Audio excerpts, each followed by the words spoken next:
रामपुर नाम के गांव में सुरेश नाम का आदमी अपनी बीवी लता के साथ रहता था। वो अपने खेत में तरह तरह की सब्जियां उगाता था और वो सब्जियां लेकर गांव में बेचता था। एक दिन लता अपने पति से बोली, सुनिए जी, आप गांव में सब्जी बेचते हो, उसमें से हमें कोई मुनाफा नहीं हो रहा है। क्यों ना हम दूसरी तरकीब सोचें? हाँ भाग्यवान, कुछ ना कुछ तो सोचना पड़ेगा। ऐसे ही चलता रहा तो एक दिन हमारे खाने के लाले पड़ जाएंगे। क्यों ना मैं आपसे एक बात पूछूं? हाँ हाँ पूछो। हम हमारी सब्जियां शहर में जाके बेचें तो हमें ज्यादा मुनाफा होगा। अरे हाँ, तुम तो बिल्कुल सही कह रही हो। मैं कल से सारी सब्जियां शहर में बेचने ले जाऊंगा।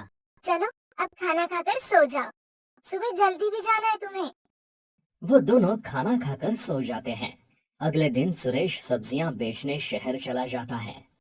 सब्जी ले लो, ताजी ताजी सब्जियां ले लो। अरे सब्जी ले लो, ताजी ताजी सब्जियां। अब सुरेश के पास बहुत सारी भीड़ इकट्ठा होने लगी। सुरेश जल्दी जल्दी सारी सब्जी बेच देता है। आज तो बहुत मुनाफा हुआ और मेरी सारी सब्जियां भी बिक गई। चलो अब जल्दी घर भी जाना है। इतना कहकर सुरेश घर चला जाता है। हाँ जी, अब आ गए और सारी सब्जी बिक गई। हाँ भाग्यवान, आज सारी सब्जी बिक गई और ज्यादा मुनाफा भी हुआ है। सुनो, मुझे बहुत जोर की भूख लगी है, मुझे जल्दी खाना दो। हाँ हाँ, मैं अभी खाना लगाती हूँ, तब तक आप हाथ पाँव धो लीजिए। अब वो दोनों खाना खाकर सो जाते हैं। ऐसे ही दिन बीत गए। एक दिन राम और श्याम नाम के दो भाई सुरेश के पास सब्जी खरीदने आते हैं। उनका एक होटल था। अरे ओ सब्जी वाले, आलू कैसे दिए? साहब जी, 30 रुपए किलो दिए। मुझे 3 किलो आलू दे दो। सुरेश की उस दिन अच्छी खासी कमाई हुई थी, इसलिए सुरेश बहुत खुश था। सुरेश सारी सब्जियां बेच के खुशी खुशी घर चला जाता है। और फिर अगले दिन सुरेश हमेशा की तरह बाजार में सब्जियां बेचने जाता है। सब्जियां ले लो, सब्जियां, ताजी ताजी सब्जियां ले लो। अरे सब्जियां ले लो, सब्जियां, ताजी ताजी सब्जियां। तभी राम और श्याम सब्जी खरीदने आते हैं। अरे ओ सब्जी वाले, आज आलू क्या भाव से दिए? कल जो आलू लेकर गए थे वो बहुत अच्छे निकले थे। हमारा गांव के पास एक होटल है, वहाँ हमें हर रोज कम से कम 20 किलो आलू चाहिए। क्या तुम हर रोज दे सकते हो? अरे साहब क्यों नहीं, मैं हर रोज आपको 20 किलो आलू दूंगा। राम और श्याम सुरेश से बात करते हैं और आलू लेकर निकल पड़ते हैं। अरे वाह, रोज 20 किलो आलू। लगता है मैं जल्दी ही अमीर बनने वाला हूँ। दूसरे दिन सुरेश राम और श्याम के होटल पर जाकर 20 किलो आलू देकर आता था और बाकी की सब्जियां शहर में बेचता था। ऐसे ही दिन बीत जाते हैं। अब सुरेश अच्छे पैसे कमाने लगा था।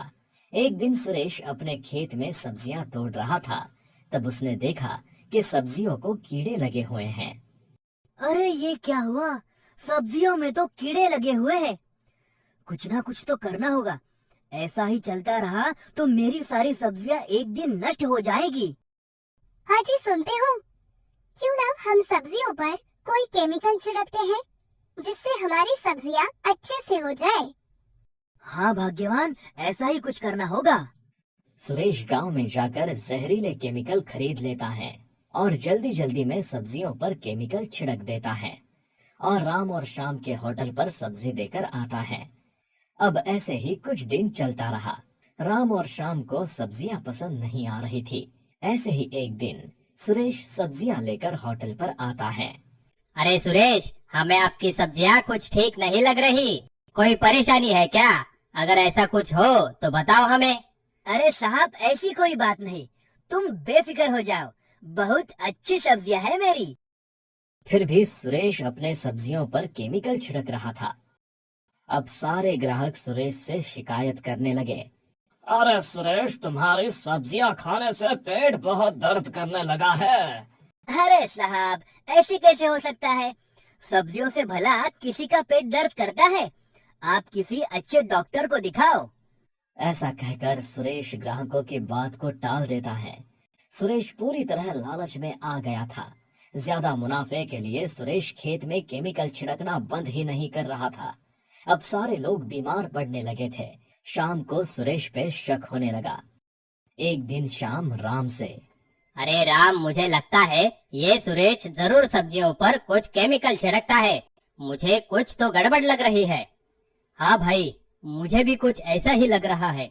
और हम सुरेश से बोलने जाए तो हमारी सुनता ही नहीं। अब हमें सुरेश पर कड़ी नजर रखनी चाहिए।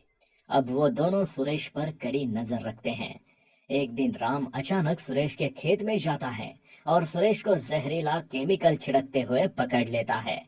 और सुरेश अचानक राम को सामने देखकर डर जाता है। अच्छा, तो ये बात है। इसी केमिकल की वजह से लोग बीमार पड़ रहे हैं।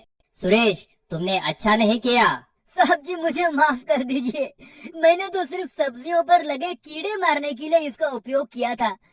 मुझे माफ कर दो साहब, मैं आगे से ऐसा नहीं करूंगा। नहीं सुरेश, जब हम तुमसे पूछते थे तब तुम हमारी बात टाल देते थे।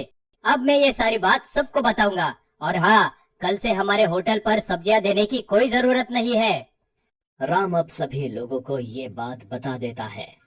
उस दिन से सुरेश से कोई सब्जियां नहीं खरीदता था। अब सुरेश और उसकी पत्नी लता को अपनी गलती का एहसास होता है। अब वो दोनों बहुत दुखी हो जाते हैं। सीख, कभी किसी चीज का लालच नहीं करना चाहिए। लालच बहुत बुरी चीज है।